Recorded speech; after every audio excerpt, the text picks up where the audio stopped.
aujourd'hui pour les prix du Bitcoin et des crypto-monnaies. Mesdames et messieurs, après que le prix ait chuté comme un fou hier, et je pense que nous avons eu les plus grandes liquidations de l'histoire pour la crypto.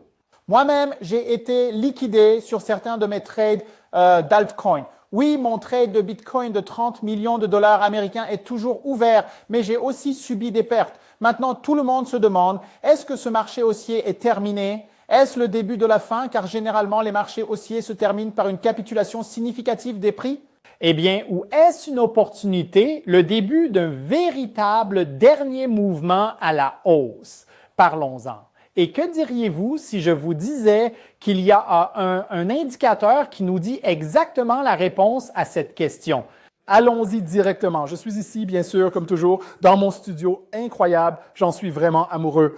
Je tourne beaucoup de vidéos pour ma chaîne santé ici, mais bien sûr, je veux aussi me concentrer ici sur le Bitcoin et oui, sur le trading, sur mes prévisions de prix comme avant. Allons-y directement. Avant d'y aller, suivez-moi sur cette chaîne santé.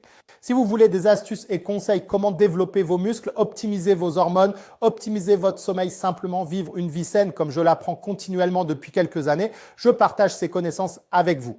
Suivez-moi là-bas. Le lien est dans le commentaire épinglé. Vous pouvez cliquer et vous abonner et je ferai bientôt un concours là-bas. Si vous êtes intéressé par la santé, assurez-vous de me suivre là-bas. Maintenant, parlons de Bitcoin. Parlons de ce qu'il en est ici si nous voulons gagner de l'argent dans les prochaines semaines. Eh bien, ce que nous pouvons voir ici, ce sont les bougies hebdomadaires pour Bitcoin, n'est-ce pas? Entre les bandes de support et de résistance.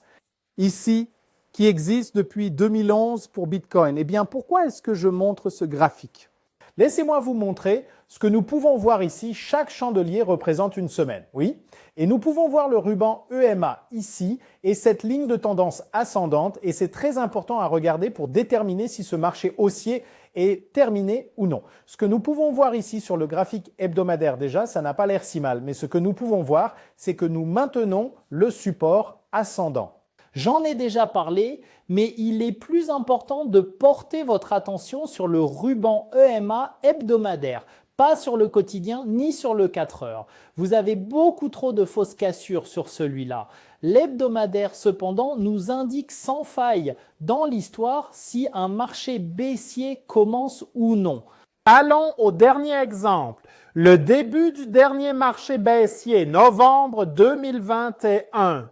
Le moment où nous avons cassé pour la première fois avec la bougie hebdomadaire en dessous du ruban EMA a marqué le début du marché baissier d'un an où j'ai alors commencé à acheter du Bitcoin en novembre 2022 avec ce crash de FDX jusqu'à la hausse. Ce trade est toujours ouvert.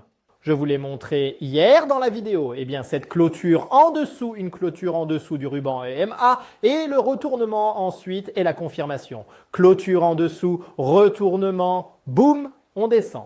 Un exemple, revenons dans le temps. L'autre exemple, 2018. Oui, nous avons eu ce rejet, mais quand avons-nous confirmé le début du marché baissier? Quand nous avons cassé en dessous, nous avons retourné le ruban. Nous avons eu le marché baissier. C'était en 2021, 2018. Eh bien, avons-nous plus d'exemples? Oui, beaucoup, sans exception. Vous pouvez voir ici, en l'année 2015, nous avons cassé en dessous numéro 1. Nous avons inversé le ruban, numéro 2. Marché baissier, c'est parti. Seulement toujours lorsque nous repassons au-dessus et que nous inversons le retournement, c'est là que le marché haussier commence. Et c'est le même à chaque cycle. C'était en fait exactement la même chose ici en l'année 2011. Nous passons en dessous, retournons le ruban, le marché baissier commence. Alors, quand pouvons-nous dire que c'est le début d'un marché baissier? Je peux déjà vous dire que je ne suis pas confiant pour l'affirmer simplement parce que nous avons cette seule rupture vers le bas. Permettez-moi de vous montrer exactement quelle est ma ligne dans le sable. Quelle est ma confirmation du marché baissier? C'est numéro 1, nous devons casser le support en pente ascendante. Nous ne l'avons même pas fait. Numéro 2, plus important, c'est ceci. C'est la véritable ligne dans le sable. Le bas du ruban EMA sur le hebdomadaire, c'est la moyenne mobile exponentielle sur 50 semaines et celle-ci ne casse que si nous descendons en dessous de 97 800 $ américains à l'heure actuelle. avant que nous ne cassions pas en dessous de cela et ne clôturions une bougie hebdomadaire en dessous, je ne me sens pas confiant pour dire avec un haut degré de certitude que ce marché haussier est terminé. En fait, je dirais que c'est juste une correction, un nettoyage pour éliminer les mains faibles, bien sûr, et pour assainir le marché, liquider certains prêts. Et oui. Ensuite, potentiellement, espérons-le, continuer plus vers le haut. Les gars, je vous laisse encore une fois dans le commentaire épingler mon canal Sente ici dessous, la première vidéo téléchargée. Si vous avez déjà voulu me soutenir, allez-y, abonnez-vous, aimez, laissez quelques commentaires ci-dessous. Je réponds à presque tous les commentaires sur cette vidéo et je vais probablement télécharger des vidéos quotidiennement sur cette chaîne. Merci beaucoup d'avoir regardé. Mesdames et messieurs, nous allons nous revoir très bientôt lors de la prochaine survie de la